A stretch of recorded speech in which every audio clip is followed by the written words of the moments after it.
Picture yourself during the height of the Cold War. Tensions between the Western world and the Communist Soviet Union are worse than ever. Both sides possess nuclear weapons, and one side can unleash those weapons that could start a war worse than anyone could have ever imagined, and you are wondering when and where these warheads will strike. Now imagine yourself in a world where Iran possesses nuclear weapons, and you are hiding in a bunker, and you start wondering, who and why would anyone let Iran gain nuclear capabilities? To better understand the dangers Iran poses to America by having nuclear capabilities, it's important to look at Iran's history with nuclear programs, their possible motives of obtaining a nuclear program, and their claim that they are a sovereign nation with the right to pursue a nuclear program. To understand the consequences of a nuclear-capable Iran, you must first look back at Iran's former attempts at nuclear programs. According to IranWatch.org, Iran's early nuclear research strictly centered on energy purposes in the 1970s, where they had goals to produce 23,000 megawatts of power within 20 years. Iran's previous attempts at attaining nuclear capabilities have failed or been delayed, mostly due to the instability in the region. Due to the war with Iraq, Iran's nuclear progress halted after bombing a nuclear site by Iraq. With such an unstable region, a nuclear-capable Iran could be easily provoked to use nuclear weapons. Iran is not nearly developed enough or trusted enough within the world to possess nuclear capabilities, for energy purposes or not.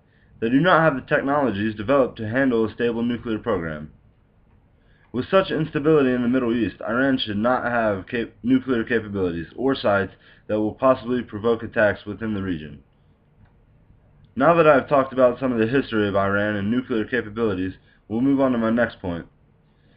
What possible motives does Iran have for obtaining nuclear capabilities? There are claims that have been made by Iran that it is seeking a benign energy program and there are no plans to build a nuclear warhead. The Iranian government says that it plans to expand its reliance on nuclear power in order to generate electricity. Even if Iran is building a nuclear program, some refer to Iran as following a plan known as nuclear hedging. Nuclear hedging is the practice of pursuing one path, such as nuclear energy program, while still leaving the option for nuclear warheads on the table. As many secrets as Iran has, it is difficult to be positive about the motives behind a nuclear program. Only when Iran discloses everything and fully cooperates to international investigators into their facilities will anyone be sure. Next, let us talk about the so-called sovereign Iran and their entitlements to pursue a nuclear program. Claims by Iran that as a sovereign nation, they have the right to pursue a nuclear program for peaceful purposes geared towards energy production. Iran, which is considered an enemy of many countries in the Middle East, would be further provoking other countries by pursuing a nuclear program.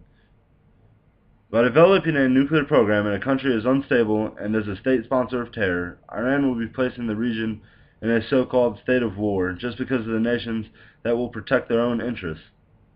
Iran's defense minister, Ehud Barak, delivered a statement saying that time is running out for stopping Iran's nuclear advance, as the country's uranium facilities disappear into newly constructed mountain bunkers. Israel has threatened on many occasions to strike if Iran continues on a path to develop a nuclear program, for energy purposes or not. In conclusion, Iran has a spotty history with nuclear programs.